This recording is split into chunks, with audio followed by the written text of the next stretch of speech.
यवतमाळच्या मारेगाव तालुक्यातील करणवाडीमध्ये आदिवासी समाजाचे कुटुंब 15 ते 20 वर्षांपासून राहत आहेत। या कुटुंबांना कोणत्याही सोयी सुविधा मिळालेल्या नाहीयेत। त्यांना आधार कार्ड, मतदान कार्ड, घरकुल, वीज, पाणी कोणत्याही मूलभूत सुविधा नाहीत। त्यांना सुविधा मिळणार की नाही असाही सवाल आता उपस्थित केला जातोय। तर ही दृश्य आपण बघू शकतो। या ठिकाणी ही कुटुंब तब्बल 15 ते 20 वर्षांपासून राहत आहेत, मात्र अजूनही त्यांच्यापर्यंत कोणत्याही सुविधा पोहोचलेल्या नाहीयेत आणि याबाबत काँग्रेस पदाधिकारी आणि नागरिकांसोबत बातचीत केली आहे आपले प्रतिनिधी संजय राठोड यांनी। एकीकडे भारत स्वतंत्र झाला असा उत्साह आपण सर्वीकडे करत असतो, मात्र भारत स्वतंत्र होऊन 77 वर्ष झाले तरी आताही असं वाटते की यवतमाळ जिल्ह्यातील मारेगाव पासून अगदी 7 किलोमीटरवर असलेल्या करणवाडी या ठिकाणी जवळपास 15 ते 20 घरे या ठिकाणी आहे आणि त्या घराला चक्क पाहिलं तर साड्याचा कुंपण या ठिकाणी करावं लागतं। या ठिकाणी राहणाऱ्या व्यक्तींना आतापर्यंत मूलभूत सुविधा ज्या आहेत त्या सरकारकडून मिळाल्या नाही। या ठिकाणी काही नागरिक आपल्यासोबत जुळलेले आहेत, त्यांनी सांगितलं की या ठिकाणी आम्ही त्यांना नक्कीच मदत करू।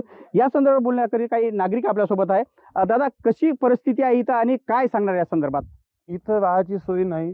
पाणी पडला तर इथं वरूनच पाणी पडते, काही आवश्यकता नाही वर हे आणले साड्या टाकायची परिस्थिती निर्माण आहे। इथले स्थानिक आमदार जे भाजपचे आहेत ते स्वतःला विकास पुरुष समजतात। तर विकास पुरुषांनी येऊन 2 मिनिटं बघावं इथे की त्यांच्या मतदारसंघामध्ये लोक कशा परिस्थितीमध्ये राहत आहेत। आज आम्ही सगळे काँग्रेसचे लोक इथे आलो आणि आम्हाला माहिती झालं म्हणून आम्ही इथे आल्यानंतर बघितलं त्यांना घरं नाही, यांचे साड्यांनी यांनी घर झाकून ठेवलेले आहे। इतक्या हालाकीच्या परिस्थितीमध्ये राहत आहे। आम्ही याच्या योजना शासनाने राबवतात आणि मोदी सरकार केंद्रातलं म्हणतं आणि राज्यातलं सरकार म्हणतं की प्रत्येकाला घरकुल आम्ही दिलेलं आहे। तर यांनी थोडंसं इकडे येऊन पण बघावं की घरकुल कोणाला दिलं आणि कोणाला नाही दिलं। नुसत्या पोकळ आश्वासन करून लोकांची दिशाभूल करणे आणि मतं घेणे एवढंच कारभार या शासनाचा आहे। याच्या विरोधात आम्ही निषेधही करतो आणि या लोकांना कसा न्याय मिळेल यासाठी आम्ही नक्कीच प्रयत्न करू। स्वतःचे घरकुल मिळतील का, वीज मिळतील का, पाणी मिळतील का असा सवाल सुद्धा यावेळेस उपस्थित केला जात आहे। संजय राठोड, लोकशाही मराठी, मारेगाव, यवतमाळ।